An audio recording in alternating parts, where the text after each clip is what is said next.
যে রাঁধে সে চুলও বাঁধে। আসসালামু আলাইকুম। আশা করি সবাই ভালো আছো। আজকে একটা ছোট্ট কিন্তু খুব স্পেশাল গল্প শেয়ার করতে চাই। আমার খালামণি ঈদের ছুটিতে সিটি থেকে গ্রামে এসেছে অনেক দিন পর। আসার আগে হোমমেড পিৎজা আর কেক বানিয়ে রেখেছিল, আর আসার পথে ব্যাগে ভরে নিজের হাতে বানানো সেই ভালোবাসা নিয়ে চলে এসেছে আমাদের কাছে। তোমরা জানো, আমি উনাকে অনেকবার বলেছি, খালামণি তুমি তো এত সুন্দর রান্না করো, একটা অনলাইন বিজনেস শুরু করো না কেন? বাট উনি রাজি না। উনার কথা হচ্ছে, ভালোবাসা দিয়ে বানানো জিনিসগুলো শুধু কাছের মানুষদের জন্যই বানাতে ভালো লাগে। শুধু ভাবো, কেমন হয় যদি উনার মতো রাঁধুনির খাবার সবাই টেস্ট করতে পারতো। পিৎজাটা পুরোপুরি বেক না করে হাফ বেক করে এনেছে, যাতে ফ্রেশলি ওভেনে গরম করে খেলেই সেই আসল স্বাদ পাওয়া যায়।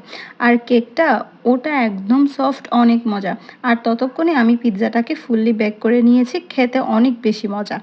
এই ভিডিওটা আমি বানিয়েছি শুধু পিৎজা আর কেক দেখানোর জন্য না।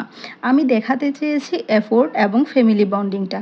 আজকাল আমরা সবাই রান্না, খাবার আর ফ্যামিলি বন্ডিংকে খুব ক্যাজুয়াল মনে করি। কিন্তু আসলে এসবের মধ্যে লুকিয়ে থাকে সেই ছোট ছোট সুখ, যেগুলো জীবনে বড় বড় দুঃখ ভুলিয়ে দেয়। তোমার পরিবারেও কি এমন কেউ আছেন যাদের রান্না এখনও মনে পড়ে? কমেন্টে জানাও।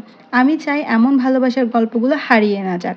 সবাই ভালো থেকো, আর খালামণির জন্য একটা ছোট্ট দোয়া করো, যেন উনার এই ভালোবাসা বরাবর এরকমই থেকে যায়। আল্লাহ হাফেজ।